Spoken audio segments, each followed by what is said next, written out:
Hello बच्चों, आपका स्वागत है श्याम सर की क्लास में। बच्चों, आज हम कक्षा 12 भौतिकी भाग सेकंड का अगला टॉपिक देखने वाले हैं। अगला टॉपिक आपका मोस्ट इंपॉर्टेंट टॉपिक है, वो है दर्पण की। ठीक है, तो दर्पण की रेखीय आवर्धन से आप क्या समझते हैं? ठीक है, और इसकी परिभाषा देखेंगे, फिर इसके हम सूत्र का निगमन करेंगे। तो चलिए बिना देर के हुए क्लास की शुरुआत करते हैं। सभी बच्चे श्याम सर की क्लास को लाइक करें, सब्सक्राइब करें, ज्यादा से ज्यादा दोस्तों के पास शेयर करें। आपकी ये हेडिंग है दर्पण के रेखीय आवर्धन किसे कहते हैं? तो किसी दर्पण के द्वारा बने प्रतिबिंब की ऊंचाई तथा वस्तु की ऊंचाई के अनुपात को दर्पण का रेखीय आवर्धन कहते हैं। मतलब परिभाषा हम लिख देते हैं एक बार। दर्पण के द्वारा बने प्रतिबिंब की ऊंचाई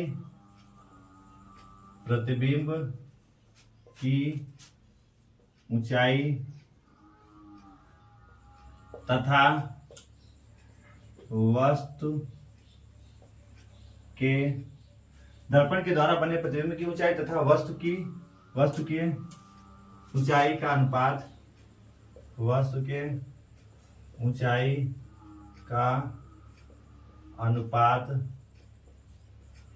ऊंचाई का अनुपात दर्पण का रेखीय आवर्धन कहलाता है। दर्पण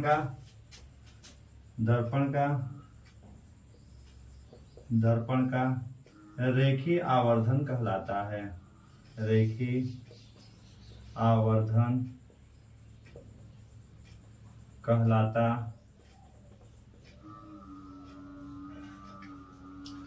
ठीक है।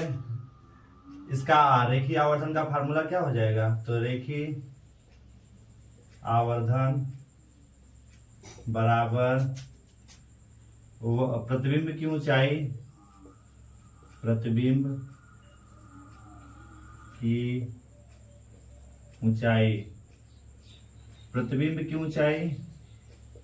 बटे वस्तु की ऊंचाई। ठीक है, यदि प्रतिबिंब की ऊंचाई h डैश हो और वस्तु की ऊंचाई h हो तो h डैश अपान h, ये है रेखीय आवर्धन नियम का फार्मूला। ठीक है, जैसे मान लिया आपके पास एक है अवतल लेंस है, अवतल दर्पण है, और इसका अपना ध्रुव P है, इसका वक्रता केंद्र C है। यहाँ से जाने वाली सीधी रेखा क्या है? इसका मुख्य अक्ष है।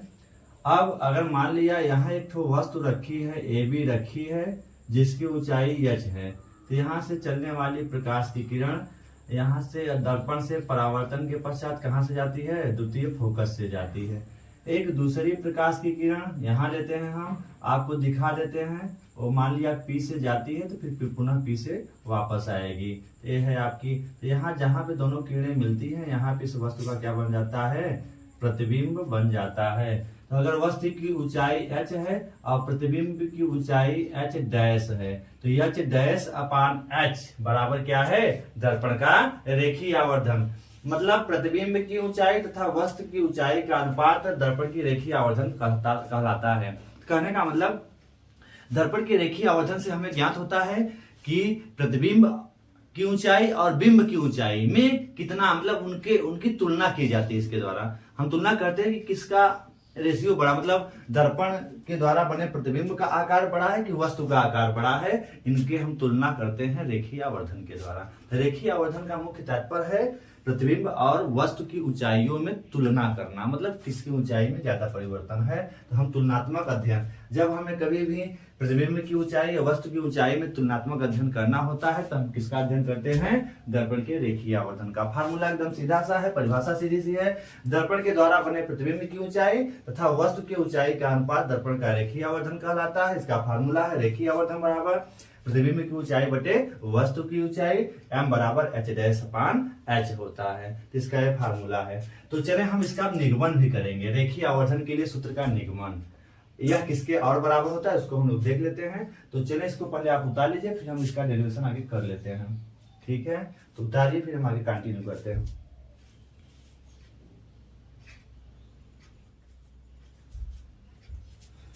चले इधर, अब इसको आप उतार लीजिए स्क्रीनशॉट लेकर, फिर हम आगे इसको काट दिए। अब इसको आप याद रखिएगा, इसका सूत्र हम कैसे निकालेंगे इधर देखिएगा। अब हमने बना दिया एक तो यहाँ पे अवतल दर्पण। यहाँ इसका मान लेते हैं ध्रुव P है, इसका ये है मुख्य अक्ष, ये इसका है C और इधर है इसका F। मान लिया इस दर्पण से, ठीक है, C से दूर U दूरी पर, इससे कितनी दूरी पर, U दूरी पर एक वस्तु रखी है। U को दिखा देंगे तो प्रतिबिंब बनाने में दिक्कत होगी। चलिए इधर मान लिया कोई एक वस्तु है AB है, वस्तु आपकी क्या है AB, AB कोई वस्तु है, ठीक है, जिसकी ऊंचाई h है, जिसकी ऊंचाई क्या है h है।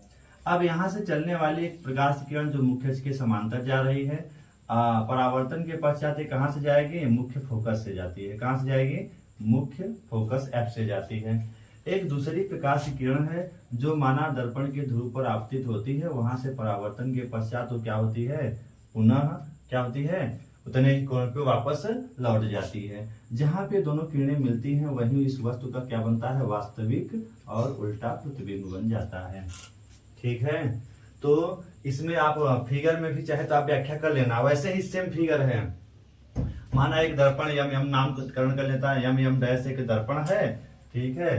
तो चाहे फिर एक बार हम फिर आपको बता देते हैं, माना एम डैश एक दर्पण है जिसका ध्रुव P है, जिसका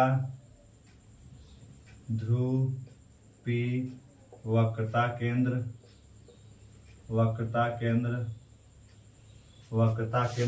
C तथा फोकस F है, दर्पण के सामने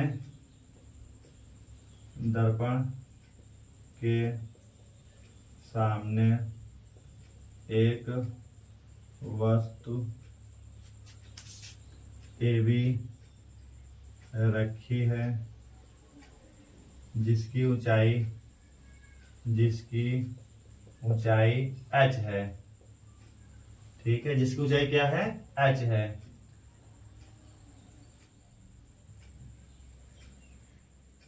वस्तु के B बिंदु से एक प्रकाश की किरण चलकर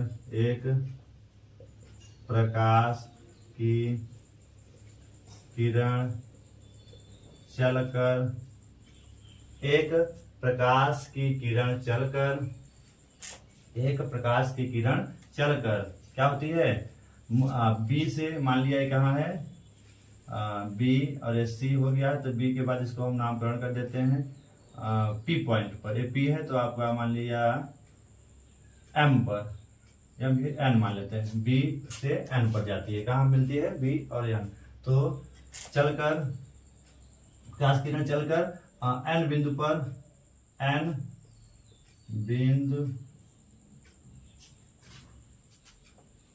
प्रकाश की किरण चलकर दर्पण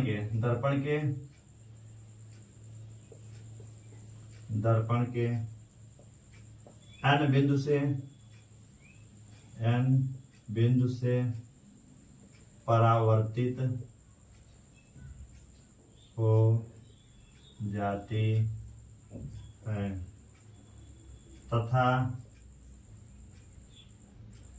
तथा दूसरी प्रकाश की किरण B से चलकर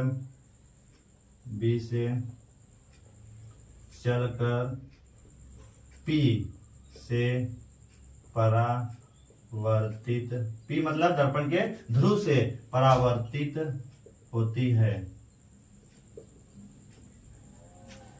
एक किरणें परावर्तित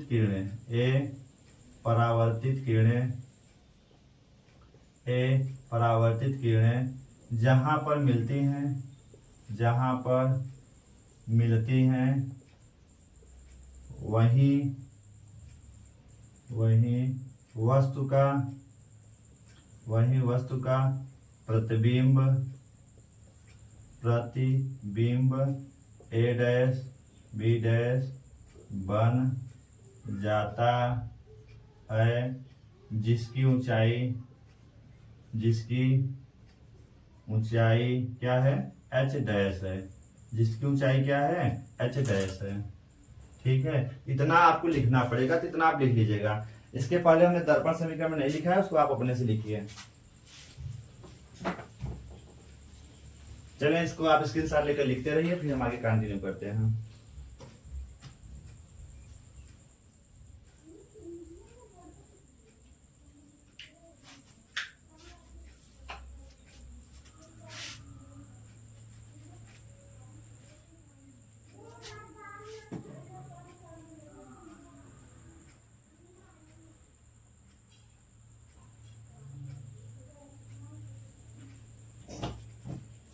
चलिए, आप इसके साथ लेके लिख लिए होंगे, हम आगे इसको कंटिन्यू करते हैं।